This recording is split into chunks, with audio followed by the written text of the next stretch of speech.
Bem, amigos, é uma grande honra iniciar o TVT Brasil com Reinaldo Azevedo. Esse grande amigo e grande amigo do Brasil, sobretudo, de todos nós, que escreveu e é o inventor do termo petralhas, um termo que se tornou viral e hoje faz parte da língua portuguesa, está nos dicionários. Ele lançou O País dos Petralhas 2 já, um livro que eu recomendo e muitos devem estar falando. Por que o Celso Brasil está recomendando o livro? O que ele está ganhando com isso? Eu estou ganhando, lógico. Se eu não ganhasse, eu não faria propaganda. Eu acho que livros assim mudam o meu país. Eu vou ganhar, meus filhos vão ganhar, meus netos, meus bisnetos, meus tataranetos vão ganhar. Se todos se mobilizarem, como se mobilizou Reinaldo Azevedo, a quem eu agradeço publicamente a honra de abrir essa série de programas TVT Brasil. Vamos agora às imagens com Reinaldo Azevedo. Meus amigos, nós estamos aqui com Reinaldo Azevedo com o seu livro sobre os Petralhas. E nós vamos fazer umas perguntinhas rápidas aqui. Reinaldo, o Jabor, ele deu uma notícia na TV, lá na coluna dele e tal, e dizendo que, sugerindo aos grupos, aos ativistas e tudo mais, contra a corrupção só, essa coisa genérica, não. Ele deu uma sugestão de colocarmos, quando formos às ruas, os nomes, as fotos, né? Dar nome aos bois. Essa foi a sugestão do Jabor para todos nós. Qual seria a sua sugestão, Reinaldo? Certamente não seria a sugestão do Jabor. Eu acho que você não pode sair condenando as pessoas e transformando as ruas em tribunal. Rua não é tribunal. O Jabor ele anda com uma certa saudade do maoísmo, né, em que se saía às ruas. Não, eu sou contra você levar fotos de pessoas e demonizar pessoas antes de elas serem formalmente condenadas. Né? Existe a democracia, existe o Estado de Direito. Eu acho sim que você pode se manifestar contra a corrupção, você pode se manifestar contra procedimentos que, mesmo não sendo corruptos, não são bons. Né? Essa tese do Jabor é uma tese meio gagá, como boa parte das coisas que ele anda dizendo na televisão, aliás, sobre a eleição americana, por exemplo, que ele opina muito sobre coisas das quais ele não tem a menor ideia, né? Acho uma ideia errada essa. Eu, por exemplo, vou insistir num tema que eu já tratei na Livrarias Curitiba, a melhor rede de livrarias do Brasil, quero deixar claro que melhor recebe os autores, né, a mais competente. Eu já disse aqui que os brasileiros têm que se manifestar, por exemplo, os que são contra cotas têm que se manifestar contra cotas, os que são contra as concessões que se fazem ao MST têm que se manifestar contra, os que são contra qualquer coisa que o governo faz têm o direito de se manifestar contra, e essas coisas não precisam ser necessariamente corruptas, frutos da corrupção. A ideia de que a gente só se posiciona contra a corrupção é uma ideia tola, é uma ideia um pouco, inclusive, que tem a ver com uma certa política persecutória. Não é só isso, não. Tem outras coisas, há outras coisas sobre as quais as pessoas podem se manifestar. Essa ideia de sair com foto de pessoas, quem foi que decidiu que essas pessoas são corruptas? Não é? São os grupos de pressão? É quem coloca mais gente na rua que decide quem é corrupto e quem não é? Isso é tática chinesa, né? Eu sou contra, evidentemente. O que eu acho, sim, é que a gente pode, por exemplo, agora, no caso do mensalão, que as pessoas saiam às ruas pedindo a punição dos mensaleiros, porque agora sim, eles foram condenados por um tribunal. Perfeito. Tá certo? Existe um tribunal no país, foi condenado sem recurso, tem lá os embargos e tal, mas não é a última instância que condenou, é um tribunal, né? É o Poder Judiciário, e essas instâncias têm de ser respeitadas. Não é assim, a gente não sai assim demonizando as pessoas, não. Isso está errado, né? O Jabor está errado. Não me surpreende que ele esteja errado, ele está sempre errado. Esse é Reinaldo Azevedo. Nesses últimos anos aí, nessas últimas décadas, nós perdemos os movimentos conservadores. Onde eles estão? Eles morreram, estão enterrados? Onde eles estão? O que aconteceu? Eu não sei, eu acho que se a gente olha o perfil do eleitorado brasileiro, quando há pesquisas, o Datafolha fez uma não faz muito tempo, se você pegar nos valores, o eleitorado brasileiro, no geral, é mais conservador do que o que se chama progressista, né? Em relação a muitos temas, né? De costumes e de valores religiosos e também ideológicos. O problema é que não há partidos que tenham a coragem de vocalizar essas coisas. Eles têm receio, eles têm medo, os políticos se acovardam, né? E aí, então, essas vozes ficam sem representação. E as pessoas que têm esses valores também não se dispõem a se mobilizar. A esquerda tem uma tradição de mobilização, né? Tratei disso aqui na Livraria Curitiba. A esquerda tem uma tradição de mobilização, faz parte da sua história transformar a minoria em aparente maioria, né? Os conservadores são menos organizados nesse sentido, né? Então, aí essas coisas não aparecem. Eles não se mostram, os políticos ficam com medo, têm medo da imprensa, uma imprensa majoritariamente ligada, digamos, a temas progressistas. Isso é uma diferença importante em relação aos Estados Unidos. Eu até deveria ter tratado melhor disso aqui na conversa que tive com os leitores, porque você tem uma imprensa conservadora nos Estados Unidos muito forte. Você pega agora a cobertura da eleição americana, você tinha a versão da CNN, né, que era uma versão democrata, escancaradamente democrata, mas você tinha a versão da Fox, que era uma versão escancaradamente republicana. E veja, nenhuma das duas necessariamente mentia, porque há uma diferença entre a mentira e a leitura ideológica que você faz do fato. Foco, né? E o foco, e o acento que você dá a determinadas coisas, né? E as coisas que às quais você dá prioridade num texto. Tá certo? Se você mandar um comunista e um ultraliberal cobrir o mesmo evento, com o compromisso de que os dois só falem a verdade, certamente você terá relatos distintos, né? É legítimo que a imprensa tenha uma visão de mundo, que os veículos tenham uma visão de mundo, né? O que no Brasil é muito complicado é que você tem uma espécie de voz única. Essa gente nojenta que fica ganhando dinheiro de estatal para ficar falando mal desse ou daquele, né? Esse subjornalismo de aluguel, a esgotosfera, né? Essa gente nojenta que não consegue emprego em grandes veículos, então tem que ficar puxando o saco do governo, ganhando capilé de Petrobras, de Banco do Brasil, de Caixa Econômica Federal, essa coisa toda. Essa gente fica falando uma suposta mídia golpista. Isso é uma bobagem, eles falam isso só para continuar a ganhar esse dinheirinho. Dinheirinho não, dinheirão, né? Porque, na verdade, a imprensa, na média, vocaliza valores que são de esquerda. Todo mundo sabe disso. A gente viu agora na eleição em São Paulo, foi um troço escancarado, na eleição no resto do Brasil, aliás, é um troço escancarado. Isso não é verdade nos Estados Unidos. Você tem imprensa conservadora também, né? Então você tem uma pluralidade maior de opiniões, né? Hoje, nesses anos de jornalismo, em prol da liberdade de pensamento e do Estado democrático, eu estou colocando aqui o texto que a nossa jornalista Flávia ajudou a montar a pauta aqui, né?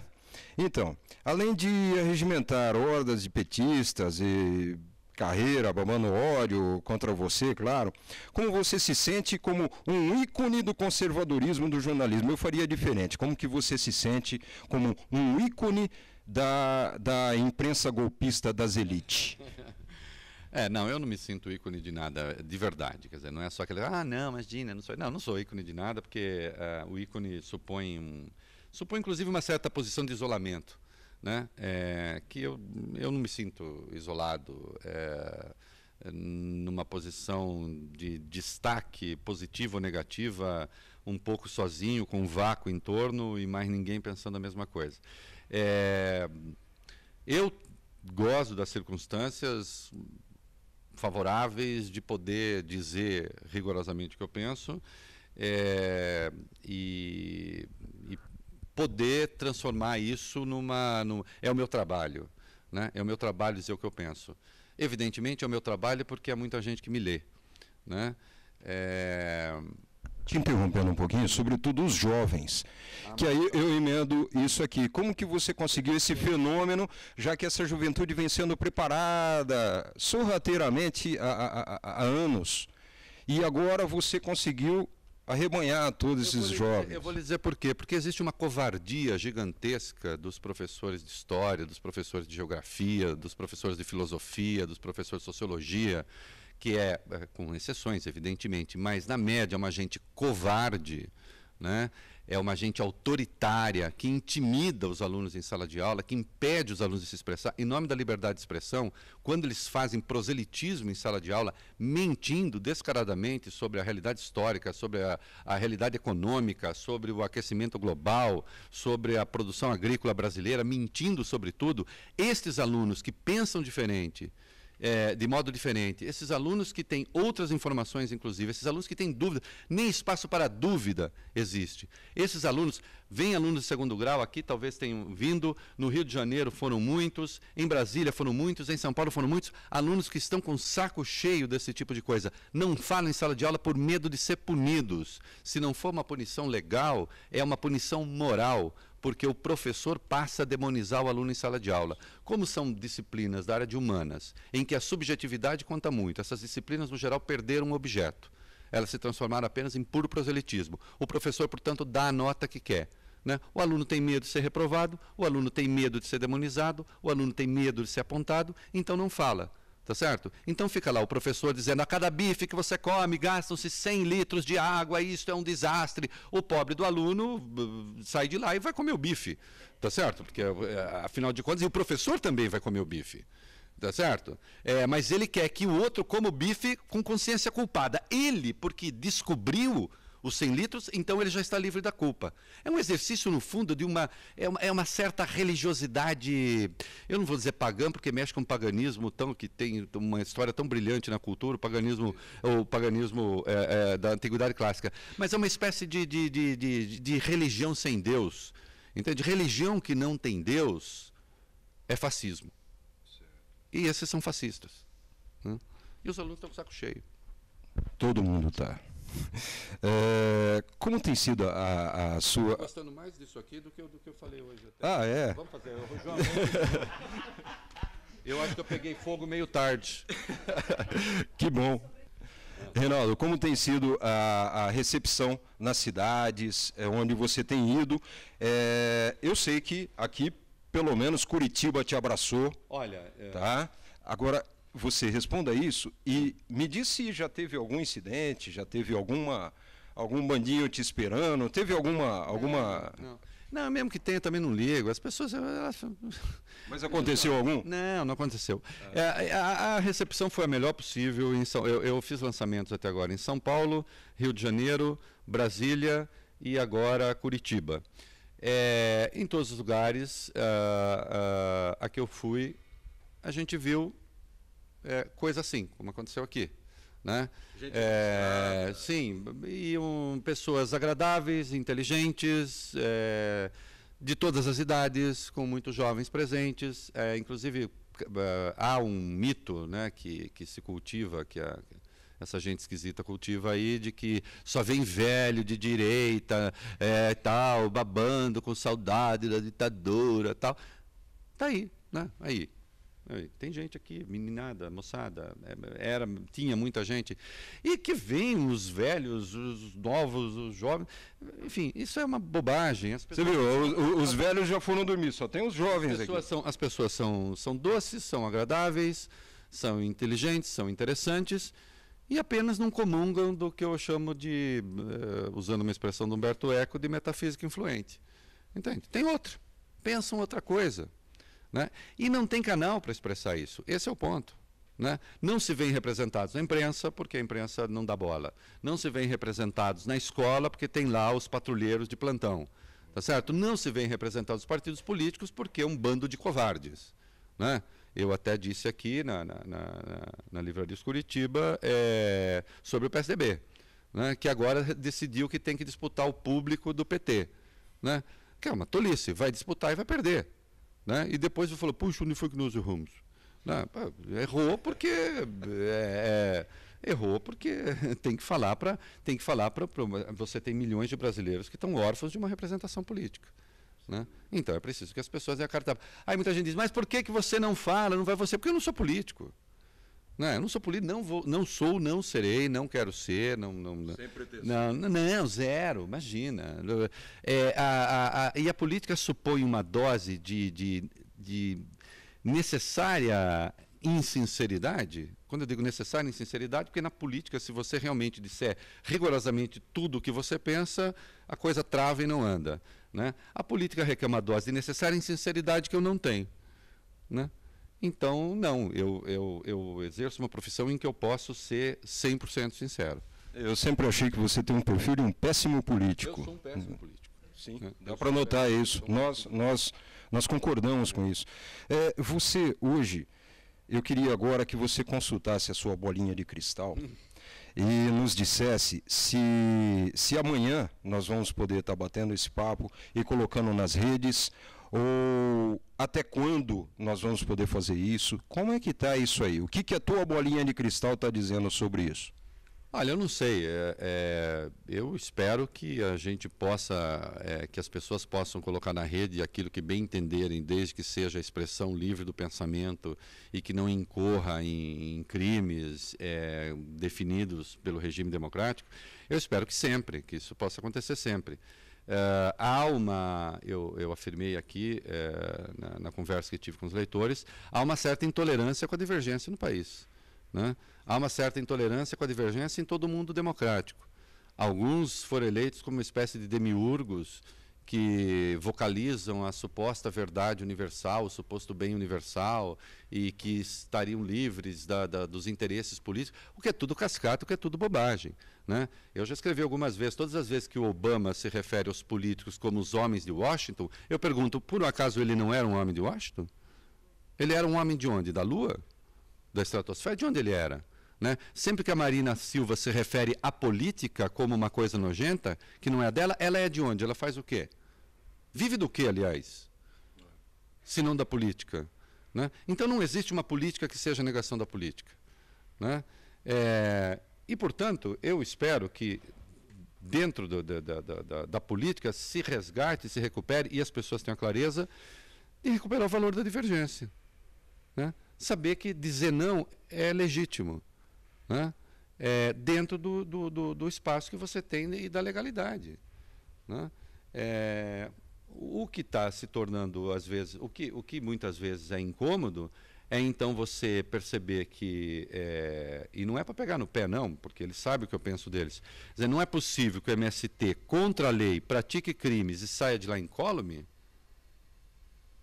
e que eu, ou outro qualquer, porque pensemos uma coisa diferente daquilo que o governo propõe e tal, dentro do espaço da legalidade, sejamos impedidos de dizer, né? Quer dizer, isso seria o quê? Como privilegiar o crime e punir a divergência?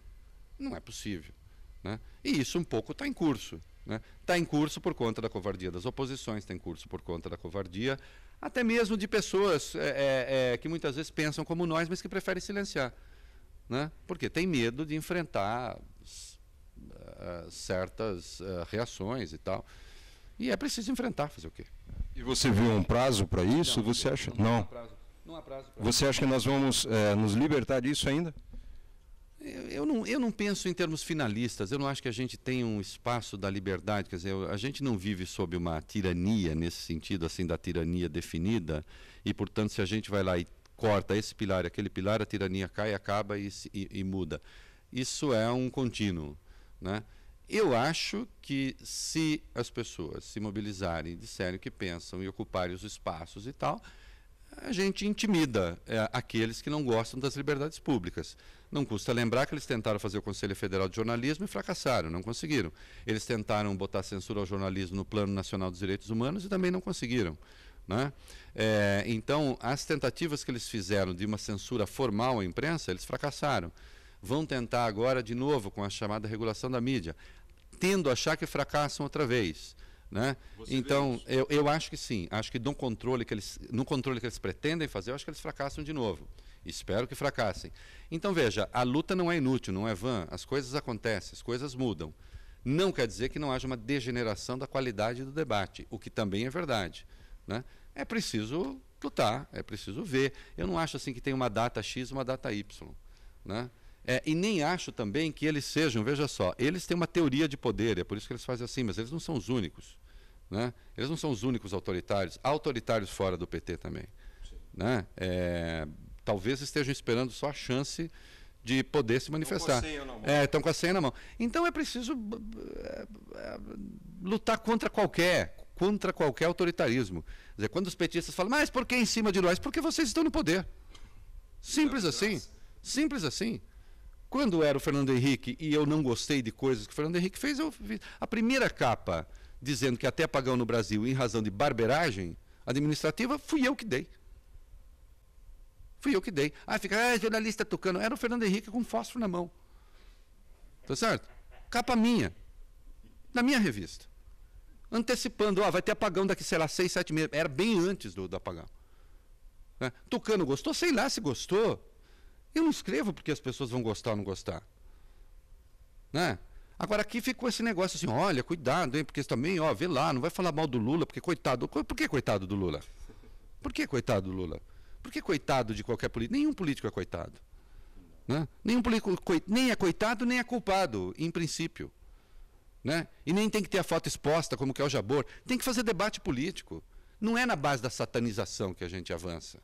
Né? Eu não quero a satanização. Eu repudio a satanização que eles fazem e não quero fazer do lado de cá também. Não é assim que as coisas funcionam. Eu quero debater. Né? Eu não quero a satanização, eu repudio a satanização que eles fazem e não quero fazer do lado de cá também. Não é assim que as coisas funcionam. Eu quero debater. Quando falo, inclusive, você ofende o Lula, pega um só palavrão que eu tenha dirigido ao Lula. Uma só ofensa que eu tenha dirigido ao Lula. Chama o Lula de apedeuta. Chama e não é ofensa. Apedeuta é uma pessoa de pouca instrução, que é o que ele é. Que é o que ele é. Mas não é só porque ele estudou pouco, é porque ele estudou pouco, fez questão de estudar pouco e faz a apologia disso. E só diz que ele é bom porque ele não ficou se estragando nas universidades. Como assim? Eu chamo de apedeuta porque ele faz o elogio da ignorância. Se não fizesse, não chamaria. Eu não chamo de apedeuta o guarda da esquina, eu não chamo de apedeuta o porteiro, eu não chamo de apedeuta o analfabeto. De jeito nenhum. Jamais faria isso. Eu chamo de apedeuta aquele que transforma a ignorância numa categoria de pensamento. Isso é ser apedeuta. E isso não é ofensa. Isso é uma análise política. O Fernando Henrique passava o diabo porque era sociólogo. Quer dizer que você pode sacanear alguém porque é sociólogo e não pode sacanear o outro porque detesta estudar? E porque disse que dormiu lendo o único livro que ele pegou, que é o livro do Chico Buarque, e ele não pode ser condenado. E ele não pode ser condenado por isso. A única coisa boa que o Lula fez foi dormir lendo o livro do Chico Buarque. Olha, isso é fantástico. Eu deixaria aí, se você quiser encerrar com um parágrafo ou uma palestra, encerre aí para todos esses jovens de 7 a 107 anos que estão nos assistindo agora e que esperam continuar te assistindo sempre, tá? Todos torcendo aí por essa continuidade de sucesso. E eu deixaria espaço aberto aí para esse recado. Não, um recadinho curto. Olha, como vocês podem ver, o Tio Rei é essa coisa doce, agradável, interessante. Né? Então, comprem o País dos Petralhas, ou também não comprem. Enfim, divirtam-se, sejam felizes, sejam livres, digam não, saiam por aí. Tá certo? Respeitando as leis e tal. É isso aí. Obrigado. Obrigado, Reinaldo Azevedo. E esperamos contar sempre contigo. Tá bom?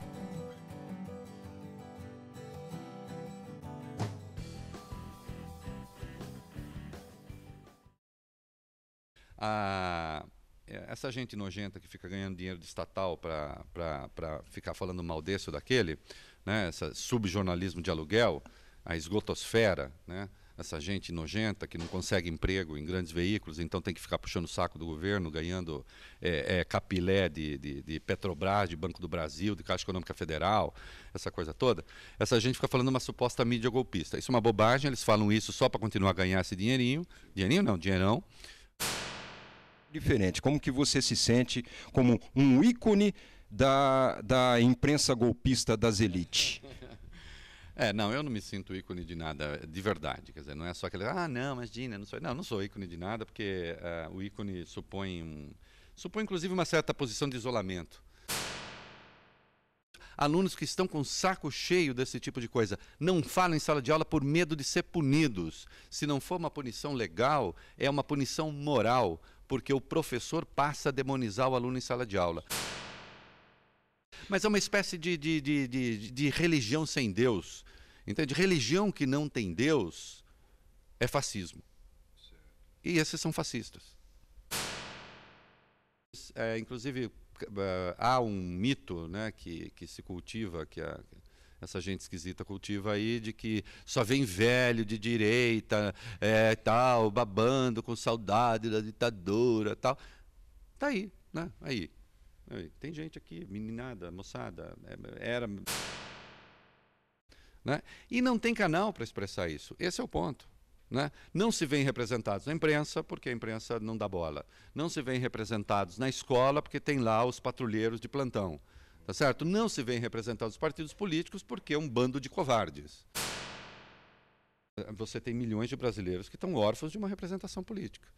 Né? Então é preciso que as pessoas dêem a carta. Aí muita gente diz, mas por que você não fala, não vai você? Porque eu não sou político. E a política supõe uma dose de necessária insinceridade. Quando eu digo necessária insinceridade, porque na política, se você realmente disser rigorosamente tudo o que você pensa, a coisa trava e não anda.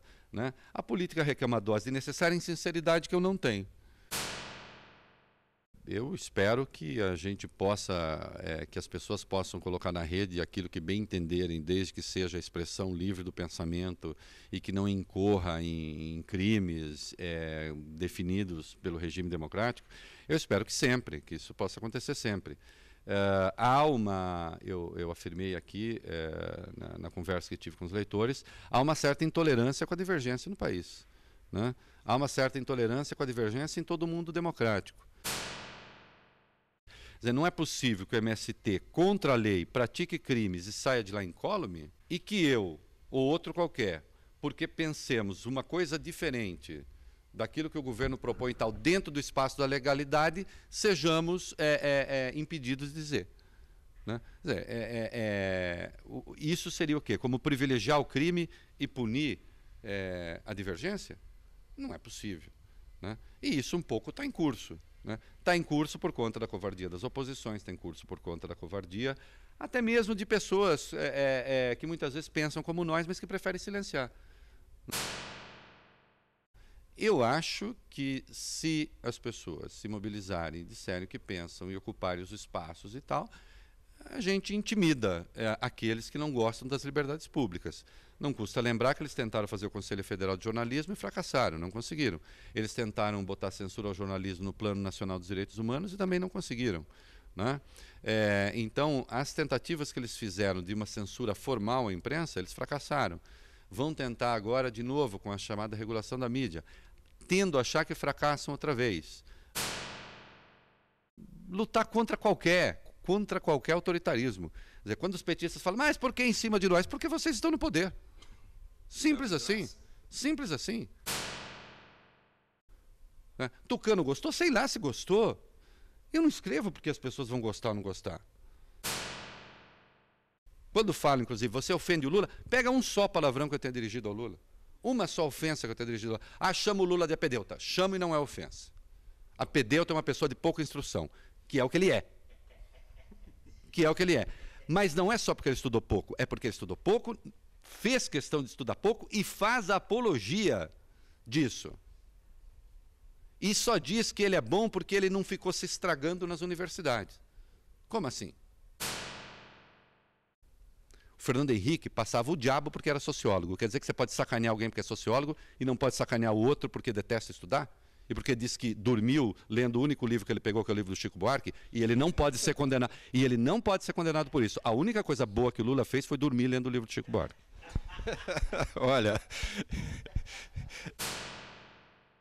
Não, recadinho curto. Olha, como vocês podem ver, eu tilrei essa coisa doce, agradável, interessante, né? Então comprem o País dos Petralhas ou também não comprem, enfim, divirtam-se, sejam felizes, sejam livres, digam não, saiam por aí, tá certo? Respeitando as leis e tal.